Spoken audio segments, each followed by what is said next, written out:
So hello everyone, क्या हालचाल है आपके। चलिए स्टार्ट करते हैं आज का video with the chapter metal and non metal. आप लोग को भी लगता है कि ये चैप्टर कैसा चैप्टर है, ये क्यों आ जाता है, अरे इससे अच्छा तो हम नहीं पढ़ते। बट ऐसा कुछ भी नहीं है, ये चैप्टर जो है ना बहुत ही इजी सा चैप्टर है, बहुत ही इजीली चैप्टर हो जाएगा और बहुत मज़ेदार चैप्टर है ये। और इसका जो है आज हम लोग करने वाले हैं 50 प्लस एमसीक्यूज हम लोग देखने वाले हैं यहाँ पे। आज हम 50 प्लस एमसीक्यूज इसका हम लोग करेंगे विद सॉल्यूशन। मैं आपको करवाऊंगा, आपको टाइम दूंगा इसके क्वेश्चंस करने के लिए और फिर हम देखेंगे द राइट आंसर। सो आपको जो है इस पूरे सेशन में मजा आने वाला है। इसका पीडीएफ जो है डिस्क्रिप्शन में आपको मिल जाएगा, आप उसको डाउनलोड करके आराम से पढ़ सकते हो, समझ सकते हो और सीख सकते हो। आप लोगों को इस बार आग लगा देना है पेपर में, और हम लोग आग लगाने के लिए पूरी तरीके से तैयार है। सारे चैप्टर्स की एमसीक्यू वीडियोस और एक्सप्लेनेशन वीडियोस आ रही हैं। लाइक ठोको, कमेंट करो, सब्सक्राइब कर दो चैनल को और शेयर तो इतना करो कि सभी लोगों का 40/40 आ जाए आपके टर्म 1 एग्जामिनेशन में। तो चलो इसी अच्छी बात के साथ आज का वीडियो स्टार्ट करते हैं। This is your chemistry educator. Let's start the video with the first question, that is, let's see. Take it. Yeah. Our first question is, which of the given properties of generally does not shown by the metal? A. The electrical conduction, B. sonorosity, C. dullness या फिर D. ductility। आपके पास 5 second का time है और your time starts now. So the time's up and the right answer for this question will be your option number C, that is dullness। Metal में electrical conduction होता है, sonorous भी होता है, डक्टाइल भी होता है, लेकिन डलनेस जनरली नहीं ही होता है, सारे लस्चरस ही होते हैं। चलिए नेक्स्ट क्वेश्चन क्या बोल रहा है, the ability of metal to be drawn into thin wire is known as, क्या बोलते हैं, ductility, malleability, sonorosity, conductivity. Time starts now and the time's up and the question का आंसर हो गया आपका ए, डक्टिलिटी। डक्टिलिटी की मदद से हम क्या करते हैं, थिन वायर्स में उसको चेंज करते हैं। नेक्स्ट क्वेश्चन क्या बोल रहा है, next question, let me to see the next question, that is aluminium is used for making cooking utensil. Which of the following properties aluminium responsible for the same? A. good thermal conductivity, B. good electrical conductivity, C. ductility और D. melting point। अब ये तो रहा ये सब parts. अब जो है अब आंसर की बारी आती है, तो A होगा A B या फिर B होगा A एंड C, C होगा B एंड C या फिर D होगा A एंड D। इन सारे में से आपको चुनना है। सो द राइट आंसर क्या हो जाएगा, आपको मैं देता हूं 5 सेकंड का टाइम, जल्दी से आंसर दीजिए, आपके स्क्रीन पे चल रहा है clock. So the time is up and the option number D is right, that is A and B, D, high melting point and good thermal of conductivity। चलिए तो next question, which of one of the given metal does not react with cold water as well as hot water? A Na, B Ca, C Mg or D Fe। So the right answer for this question will be your Fe, that is iron। Iron ना cold water ना ही hot water के साथ react करता है। चलिए next question says, which of the following oxide of iron, क्या बोल रहा है, which of the following oxide of iron be obtained from prolonged reaction of iron with steam? FeO, Fe2O3, Fe3O4 या फिर Fe2O3 and Fe3O4। so right answer देने के लिए आपके पास है टाइम। चलिए so time's up and the question का जो आंसर होगा सही होगा C, that is Fe3O4, फिर आयरन का 3 वाला, ठीक है, यानी फेरस वाला। चलिए स्टार्ट करते हैं next question. So next question आपकी स्क्रीन पे आ रहा है and here is our next question. Next question says what happens when calcium is treated with water. Calcium को जब ट्रीट किया गया वाटर से तो क्या होगा, तो ऑप्शन नंबर ए, देखो यहाँ पे ये वो सब टॉपिक्स है और ये आपका रियल आंसर ऑप्शन है, ठीक है। तो option number A END, B BNC, C ANB और डी CND। सो आप ये क्या बोला यार, it does not react with water, it does not violently with water, it reacts with less violently with water और bubbles of hydrogen gas form stick to the surface of calcium. So आपको इसका answer देना है और your time starts now. So time start हो गया, जल्दी से आंसर दीजिए। So the right answer for this question will be what? The right answer for this question will be your D. D will be right answer, यानी कि आपका ये जो C and D है that will be your right answer। Just let me to erase these things। Yes. So your this part will be your right answer। चलिए next question के साथ start करते हैं। So आपका next question क्या बोल रहा है, generally metal react with acid to give salt and hydrogen gas Which one of the given acid does not react with hydrogen react to give hydrogen gas on reacting with metal? Exception है manganese और magnesium. तो सारे बच्चों को आता होगा इसका answer, that is C nitric acid. ठीक है, आप लोगों ने सोच लिया होगा, इसीलिए मैंने इसका आंसर पहले ही दे दिया। ठीक है, चलिए 8 नंबर का आंसर क्या होगा जल्दी से बताइए। Composition of aqua regia, dilute HCl, conc HNO3 3:1, conc HCl और डाइल्यूट HNO3 3:1, कॉन्क HCl और कॉन्क HNO3 3:1 और डाइल्यूट HCl और डाइल्यूट HNO3 3:1। क्या हो जाएगा राइट आंसर, आप सभी को पता है। चलिए टाइम्स अप होने वाला है and times up and your question का आंसर सही है, that is a dilute HCl and conc HNO3 in the sorry, that will be not your right answer, this will be your C will be your right answer, that is conc HCl and the conc HNO3 will be your right answer। चलिए next question, next question क्या बोल रहा है देखिए, which one of the following are not ionic compound? कौन सा ionic compound है? KCl, HCl, C, Cl4, NaCl। आपके पास यहाँ ऑप्शन है ANP, BNC, CND और ANC। राइट आंसर देने के लिए आपके पास 3 सेकेंड और है, 2 1। चलिए तो right answer for this question is B, BNC are not ionic what compounds. NaCl है, KCl भी है। चलिए नेक्स्ट क्वेश्चन, नेक्स्ट क्वेश्चन क्या बोलता है कि which one of the given properties is not generally exhibited by the ionic compound? So A, solubility of water, B, electrical conductivity in the solid state, C, high melting and boiling point, D, electrical conductivity in molten state। क्या बोल रहा है question? चलिए आपका time तो start है, मैं थोड़ा समझा देता हूँ कि जो इनमें से जो है एक गिवन प्रॉपर्टी है नॉट जनरली एग्जिबिट किया जाता है आयनिक कंपाउंड के साथ, वो ए होगा, बी होगा, सी होगा या डी होगा। चलिए तो टाइम्स अप होने वाला है and your now time's up and the right answer for this question, अच्छा मैंने दे दिया था B, B will your right answer, that is electrical conductivity in the solid state में ये नहीं करते हैं, वो कैसे मोल्टेन स्टेट में आयोनिक बॉन्ड्स या आयोनिक कंपाउंड जो होते हैं वो क्या करते हैं, वो लिक्विड जो एक्वस फॉर्म में होते हैं वहां देते हैं और इलेक्ट्रिकल कंडक्टिविटी सॉलिड में वो नहीं करते। चलिए नेक्स्ट क्वेश्चन, नेक्स्ट क्वेश्चन बोल रहा है, let me to change my pen colour, नहीं तो आपको दिखेगा ही नहीं, पेन का कलर चेंज हो गया है। Aluminium is used for making cooking utensils, which one of the following properties of aluminium are responsible for same? So आपके पास कुछ दिया गया है, good thermal conductivity, good electrical conductivity, high melting point. So आपके पास option number A, B, C या D, आपको इसका आंसर देना है। तो चलिए आपका टाइम्स अप होने वाला है एंड आपका टाइम्स अप होता है and the right answer for this question will be your option number D 1 and 4, यानी good thermal conductivity and high melting point. इसका मैंने क्वेश्चन पहले भी करवाया है, ध्यान से देखा कीजिए। चलिए फिर बोलता है the most abundant metal in the earth crust, most abundant सबसे ज्यादा पाया जाने वाला क्या है? Iron, aluminium, calcium, sodium. मेरे को लगता है इसमें पक्का बहुत सारे बच्चे गलत कर देते हैं, बट मेरे बच्चे होशियार हैं तो वो इसका सही आंसर ही देंगे मेरे स्टूडेंट्स, है ना। चलिए तो यहाँ पे देखिए, so option number B, option number B aluminium is the right answer. बहुत लोग आयरन लगा के आते हैं बट ऐसा नहीं है, ऑप्शन नंबर बी एल्यूमिनियम जो है वो सबसे ज्यादा एब्यूडेंट पाया जाता है। नेक्स्ट बोल रहा था purest conductor of heat among metal क्या है? लीड, मर्क्यूरी, कैल्शियम या सोडियम। सो आपको इसका राइट आंसर पता है, सो विद इन 2 सेकंड आपको आंसर देना है, टाइम्स अप।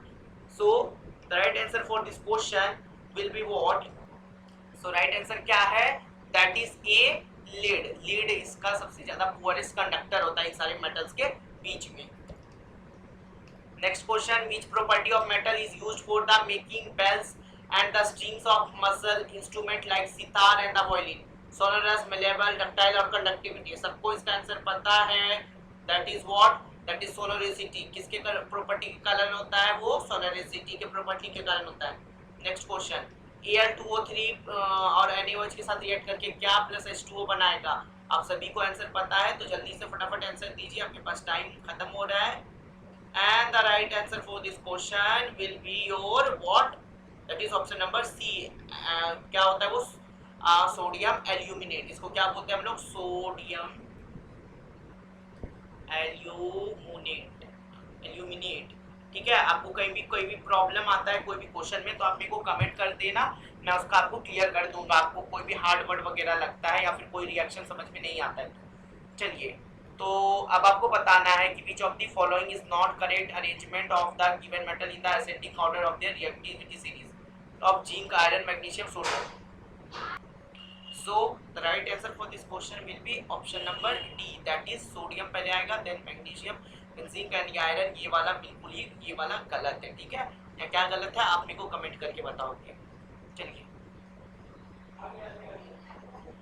सो आपको बताना है नेक्स्ट क्वेश्चन में which of the following pairs will give displacement reaction. So option number A ferrous sulphate solution and copper metal, AgNO3 solution and copper metal, C CuSO4 solution and silver metal और D NaCl solution and copper metal. बताओ ये जल्दी से इसका answer. सो इसका answer क्या हो जाएगा आपका option number B, that is AgNO3 solution और कॉपर मेटल, है ना। चलिए नेक्स्ट थिंग फटाक से मैं आपके लिए बहुत अच्छे अच्छे क्वेश्चंस लाता हूँ। प्लीज आप लोग सबसे पहले क्या करो, जाओ चैनल को सब्सक्राइब करो, अभी तक नहीं किया है, क्योंकि मैंने अपना देखा है कि जो यहाँ बच्चे आते हैं वो उसमें से जो है लगभग हमारे 75% बच्चे उसको सब्सक्राइब नहीं करते हैं। तो भैया आप जल्दी से सब्सक्राइब कर दो अगर आपको 95% अबव लाना है तो, ठीक है। आप उन 75% वाले बच्चों में नहीं रह जाओगे फिर, ठीक है। तो आपको सब्सक्राइब करना है, फिर क्या करना है, लाइक करना है और शेयर करना है। आपको पता है विद्या बांटने से बढ़ती है, मैं हमेशा बोलता हूँ। तो आप जल्दी से इसको शेयर करोगे, लाइक करोगे, सब्सक्राइब करोगे, तभी तो हमें अच्छी अच्छी वीडियोस और मैं ला पाऊंगा मोटिवेट होकर के, ठीक है। तो सारे फ्रेंड और स्कूल ग्रुप में इसको शेयर कर दो। चलिए so non metal from covalent form covalent chloride because ये बोलता है कि they can give electrons to chlorine, they can share electrons to chlorine, they give electrons to chlorine and atoms to also form chlorine ions, they cannot share electron with the chlorine atom। मेरे ज्यादातर students को इसका answer पता होगा कि answer number B, क्योंकि वो share करते हैं इलेक्ट्रॉन्स। चलिए which of the following oxide of the iron would be obtain from prolonged reaction of iron with steam. So आपको इसका आंसर अच्छी तरीके से पता है, that is option number C Fe3O4। क्यों का एक्सप्लेनेशन देख लो, क्योंकि जब हम Fe के साथ रिएक्ट करवाते हैं H2O को तो हमें देता है Fe3O4 प्लस ऑफ H2, ठीक है। तो इसको बैलेंस कर दो तो H2 के आगे 4 लग जाएगा आपका, यहाँ H2O के आगे 4 लग जाएगा एंड Fe के आगे 3 लग जाएगा। तो ऐसे बैलेंस भी कर सकते हो आप लोग। बैलेंसिंग की अगर वीडियोस चाहिए तो प्लीज मेरे को एक बार बता देना, हालांकि मैंने ये चैप्टर पढ़ा रखा है आपको, लेकिन आपको मैं बैलेंसिंग की भी सारी ट्रिक और टिप्स की वीडियो मैं आपके साथ शेयर कर दूंगा। आप बस मेरे को let me to know in the comment section. चलिए नेक्स्ट क्वेश्चन क्या बोलता है, which of the following are not ionic compound, 1KCl HCl CCl4 NaCl। ये रिपीटेड क्वेश्चन है, आपको इसका आंसर पता है, that is answer number B. चलिए नेक्स्ट क्वेश्चन अब जो है बहुत ही अच्छा क्वेश्चन आ गया है, तो जल्दी से पढ़ेंगे। The electronic configuration of the 3 element, एक x है, एक y है, एक z है, आर फॉलोज। क्या है, x का 2 है और कॉमा 4 है। देखो इलेक्ट्रॉनिक कन्फिगरेशन x का 2,4 है, आपको पता चल गया होगा ये क्या है। y का 2,7 है, ये भी पता चल गया होगा। और z का क्या है 2,1। सो आप मेरे को बताओगे पहले कमेंट सेक्शन में, तो क्या बोल रहा है फिर, which two elements will combine to form ionic compound and write its chemical formula। इसके लिए आपको जानना पड़ेगा पीरियोडिक टेबल में, है ना। तो आपका अगर 2,4 है तो ये क्या होगा, आपको सबसे पहले पता है 2,4 तो कार्बन, y क्या हो गया 2,7 यानी कि क्या हो जाएगा ये फ्लोरीन। अगर 2,1 की बात कर रहा है, 2,1 की बात कर रहा है तो ये क्या हो जाएगा लिथियम, है ना, लिथियम फ्लोरीन और ये कार्बन। तो आपको बताना है क्या होगा, ठीक है। चलिए ऑप्शन मैंने आपको दे रखा है, तो आंसर क्या हो जाएगा बी। बी क्या एक्स जेड मिलके ही बनाएगा, एक्स और जेड मिलकर के बनाएगा क्या, दैट इज आयोनिक कंपाउंड। चलिए इसी के साथ चलते हैं नेक्स्ट चीज पे। The highly reactive metal like sodium, potassium, magnesium, etc. extracted by extracted किससे होता है, electrolysis of their molten chloride, electrolysis of their molten oxide, reduction of aluminium, reduction of carbon। So right answer for this question will be A। हालांकि ये आपके syllabus में नहीं है, फिर भी मैंने आपको बता दिया A जो है इलेक्ट्रोलाइसिस ऑफ मोल्टन क्लोराइड्स, ठीक है। क्या बोला था, highly reactive metal sodium, potassium और magnesium etcetera are extracted by electrolysis of molten chloride से। Next question, which of the following non metal is less charge, sulphur, oxygen, nitrogen, iodine. मेरे students को इसका आंसर पता है and वो हो जाएगा आयोडीन, है ना बच्चों। चलिए आयोडीन। चलिए नेक्स्ट क्वेश्चन, अब जो क्वेश्चन मैं करवाऊंगा वो होंगे असर्शन रीजन वाले क्वेश्चन, ठीक है। असर्शन रीजन टाइप्स के क्वेश्चन होंगे, असर्शन एंड रीजन टाइप्स के क्वेश्चन होंगे। तो सबसे पहले देखो असर्शन रीजन में होता है क्या, असर्शन एक सिंपल सा स्टेटमेंट आपको दिया हुआ रहता है, पहले मैं समझा देता हूँ। रीजन क्या है, रीजन उसी स्टेटमेंट का एक्सप्लेनेशन है और आपको कुछ उसी के रिगार्डिंग कुछ पॉइंट दे दिए जाते हैं और उसको असर्शन को ए से और रीजन को आर से डिनोट करते हैं। सो पहला जो पॉइंट होता है वो बोलता है कि बोथ असर्शन और रीजन सही है और जो रीजन है वो असर्शन का सही एक्सप्लेनेशन है, ठीक है। बी बोलता है कि ए एंड आर तो सही है, यानी असर्शन रीजन सही है, बट रीजन जो है करेक्ट एक्सप्लेनेशन नहीं है असर्शन का। सी बोलता है ए तो सही है लेकिन आर गलत है, और डी बोलता है ए तो गलत है लेकिन आर सही है। ठीक है, तो ये आपको हमेशा ध्यान में रखना है, और इसी के हर सीक्वेंस के अकॉर्डिंग अगले क्वेश्चन हम लोग करेंगे।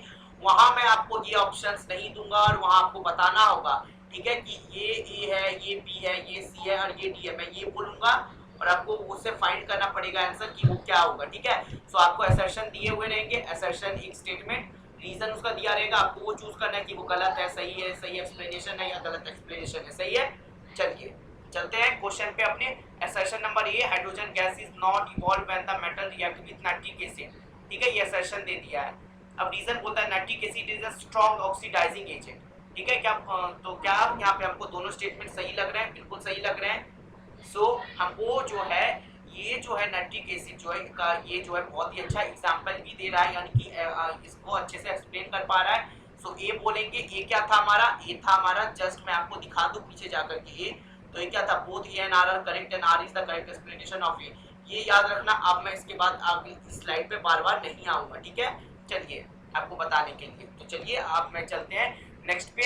Highly reactive metal are obtained by electrolytic reduction. Reason बोलता है electrolytic reduction metal is deposited at the cathode. So आपको दोनों असर्शन एंड रीजन को अच्छे से पढ़ना है और समझना है कि वो सही बोल रहा है। सो ऑप्शन नंबर बी इसका राइट हो जाएगा, क्योंकि असर्शन हमको पता है सही है कि हाईली रिएक्टिव मेटल ऑब्टेन होता है इलेक्ट्रोलाइटिक रिडक्शन से, कुछ देर पहले ही देखा है। रीजन में क्या बोले? इलेक्ट्रोलाइटिक रिडक्शन जो मेटल वो कहाँ डिपॉजिट होता है? कैथोड पे। दोनों तो सही है, लेकिन आर जो है वो कुछ अच्छी तरीके से उसको इसको थोड़ी एक्सप्लेन कर रहा है। तो हम बोलेंगे कि both assertion, both A and R are true, but R is not correct explanation of A. ठीक है, चलिए इसी के साथ नेक्स्ट क्वेश्चन पे पढ़ चलते हैं। असर्शन बोल रहा है कि bond is an alloy of copper and tin. Reason बोलता है alloys are the homogeneous mixture of metals with other metals and non metals. So right answer क्या हो जाएगा? सी, कि जो ये असर्शन ट्रू है बट रीजन फॉल्स है। एलॉयज आर हेट्रोजीनियस नहीं होता है ना, आपने पढ़ा है एलॉयज कैसा होता है? होमोजीनियस। ठीक है, तो ये सारी बातें आपको याद रखनी पड़ेगी, तभी असर्शन रीजन के क्वेश्चंस बनेंगे। असर्शन क्या बोल रहा है फिर से कि zinc oxide is amphoteric in nature. Reason बोलता है zinc oxide react with both acid and bases. So इसका क्या हो जाएगा? ऑप्शन नंबर ए कि असर्शन भी सही, रीजन भी सही, रीजन असर्शन को सही से एक्सप्लेन कर पा रहा है। चलिए नेक्स्ट असर्शन क्या बोला? Magnesium chloride is an ionic compound. Very good. फिर बोलता है magnesium metals and nonmetal react by the mutual transfer of electrons. So आपको देखना है, सो ये दोनों स्टेटमेंट ही सही है। क्या है? दोनों स्टेटमेंट ही सही है, एंड आर जो है करेक्ट एक्सप्लेनेशन है असर्शन का, तो ए जो है आपका ऑप्शन सही हो जाएगा। ए कहां से? मैंने आपको सबसे पहले स्टार्टिंग में ही बताया था, ए क्या होता है, बी क्या होता है, सी क्या होता है, डी क्या होता है, इन असर्शन रीजन वाले क्वेश्चंस में। ठीक है, चलिए नेक्स्ट क्वेश्चन। टाइम लिमिट मैंने आप सभी में सेट करके रखा है, आप उसी टाइम लिमिट में दिया करो, मैं थोड़ा एक्सप्लेन करता हूं। असर्शन क्या है? Zinc can easily displace copper on reacting with solution of copper sulphate. ठीक है, जिंक क्या होता है? Easily displace the copper on reacting with copper sulphate solution. फिर बोलता है copper is more reactive as compared to zinc. So आप क्या बोलोगे यहाँ पे? यहाँ पे जो है आपका ऑप्शन जो है क्या हो जाएगा? ऑप्शन सी, यानी असर्शन तो ट्रू है लेकिन रीजन फॉल्स है ना। क्यों? क्योंकि कॉपर जो है मोर रिएक्टिव नहीं होता है जिंक से, बिल्कुल नहीं होता है, ये तो हाइड्रोजन से भी कम होता है कॉपर, है ना। सो अब मैं आपको एक चीज बताना चाहता हूँ कि अभी तक अगर आपने हमारी वीडियो को शेयर नहीं किया है और बाकी वीडियोस आपने इस चैप्टर के और साइंस और एसएसटी के एमसीक्यूज नहीं देखे तो उसको देख लो, जाकर के एमसीक्यूज देखो। आपको जो भी चैप्टर साइंस के और एसएसटी के आपको लगता है कि हम चाहिए, तो आप जाकर के उस चैप्टर का नाम लिखो और बगल में बिंजो स्टडी लिख दो। कहाँ पे आप लिख दोगे? ऑन द यूट्यूब, और वहाँ पे आपको मिल जाएगा हमारे वीडियो अगर हमारे अपलोडेड होंगे, और हम कोशिश करें कि सारे वीडियोस आपको अपलोड कर दें। तो आप सब्सक्राइब करके रखो, सब्सक्राइब तो करना ही करना है। चलो हम लोग को उस बार धमाल मचाना है मन में, तो हम लोग को सब्सक्राइब करके रखना है चैनल को पहले करके। चलिए नेक्स्ट क्वेश्चन। असर्शन क्या बोला है? Zinc carbonate is heated strongly on the presence of air to form zinc oxide and carbon dioxide. Reason क्या बोलता है? Calcination process in which a carbonate ore is heated strongly in absence of air convert into the metal oxide. So क्या हो जाएगा? Option number D की assertion गलत है लेकिन रीजन क्या है? सही है। चलिए नेक्स्ट क्वेश्चन। आपको मैंने टाइम लिमिट दे के रखा है, उसी टाइम लिमिट में आप सॉल्व करते हो एंड आप अपने मार्क्स को गेन करते हो। चलिए क्या बोलता है नेक्स्ट थिंग? असर्शन क्या बोलता है? Zinc become dull in the moist air. Reason क्या बोलता है? Zinc is coated by thin film of basic carbonate moisture in air.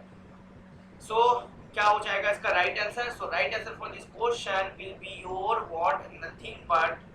ठीक है, तो ये इसको अच्छे से एक्सप्लेन कर रहा है, दोनों स्टेटमेंट सही भी है, तो ये जो है आपका आंसर हो जाएगा। ठीक है, चलिए नेक्स्ट क्वेश्चन पे बढ़ चलते हैं। सो क्या है असर्शन? असर्शन बोल रहा है MgCl is a covalent compound. MgCl जो है कोवैलेंट कंपाउंड है। रीजन क्या बोलता है? MgCl is a good conductor electricity in molten state. So भैया ये जो है MgCl is good conductor of electricity in molten state. D क्या बोलता है? MgCl जो है कोवैलेंट कंपाउंड नहीं है ये भैया, तो पहले तो आयोनिक कंपाउंड है। सो असर्शन तो गलत है, लेकिन रीजन क्या है? सही है, ऑप्शन नंबर डी। ठीक है, चलिए next question. So assertion, assertion क्या बोला? Anodizing method is to prevent metal from corrosion. Reason क्या बोलता है? Anodizing is a process of coating of iron with a layer of zinc. So आप क्या बोलोगे? ऑप्शन नंबर सी जो राइट है कि असर्शन तो सही है, लेकिन रीजन क्या है? फॉल्स है, रीजन फॉल्स है। अगर आप इसे बीच में वीडियो देख रहे हो तो आपको पता नहीं चलेगा कि क्या इसके आंसर्स होंगे।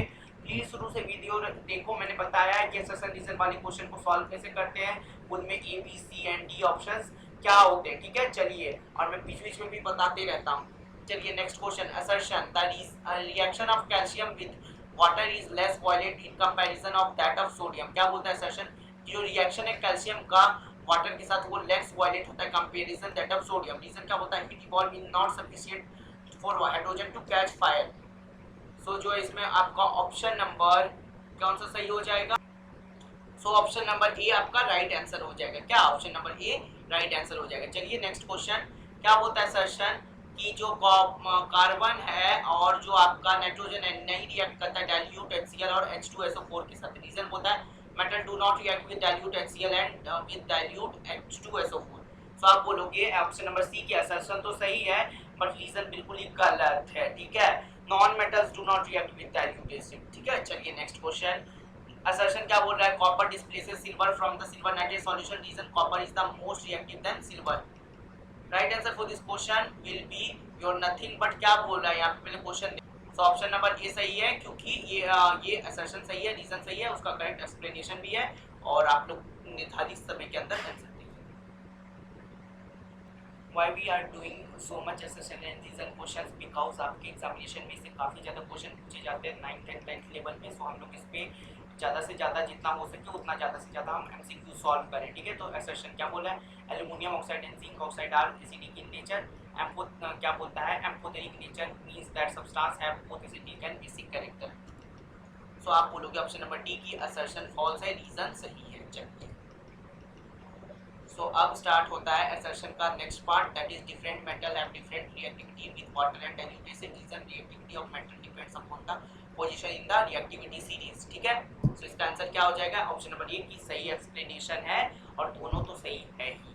असर्शन सही, रीजन सही, ये रीजन जो है करेक्ट एक्सप्लेनेशन है इस असर्शन का। चलिए नेक्स्ट क्वेश्चन में असर्शन में बोलता है कि iron is the most widely used metal but it is never used in pure state. Reason pure iron is very soft and stretched easily when hot. So option number that is your A will be your right answer, है ना। चलिए, assertion gold occurs in native state. Reason gold is reactive metal.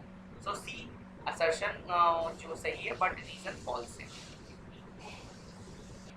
so यहाँ से नया अध्याय शुरू होता है, केस स्टडी बेस्ड क्वेश्चंस का CBQ का हमारा शुरुआत होता है। ठीक है, चलिए इस केस स्टडीज को भी देख लेते हैं। होता है read the following and answer any 4 question 1 from 5, लेकिन हम 5 के 5 आंसर देंगे। तो देखते कि इस बेस्ड पैसेज क्या बोल रहा है। On the basis of reactivity of different metal with oxygen water and the acid as well as displacement reaction the metals have been arranged in the decreasing order of their reactivities.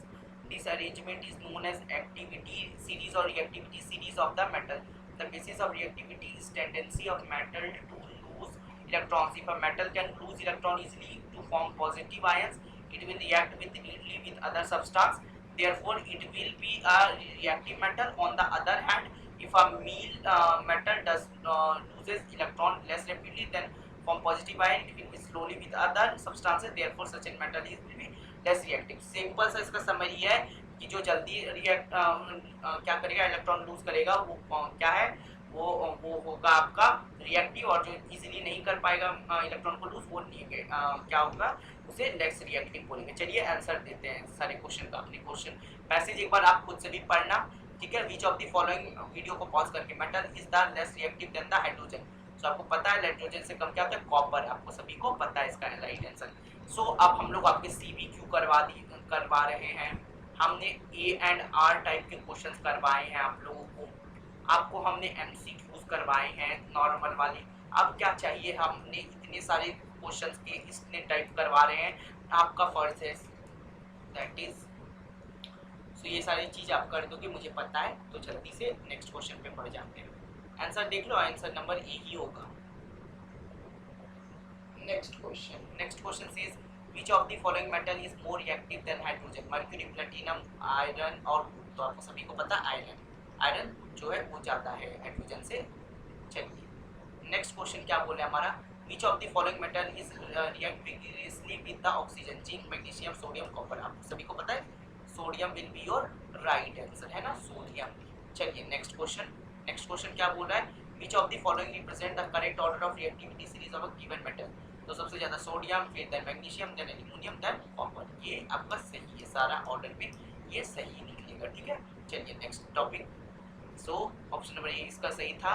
सो ये आप देख लो question number 5, hydrogen is not evolve when the metal react with nitric acid is because HNO3 is a highly oxidizing agent, it oxidizes H2 to produce water itself and reduce any of the nitrogen and NO2 or NO2, but dash and dash are with very dilute HNO3 and H2 evolves gas। तो आप बोलोगे magnesium and manganese, option number C. अब फिर हमारा जो है CBQ भी खत्म हो गया, ठीक है, CBQ अब खत्म हो गया, ये एंड आर खत्म हो गए।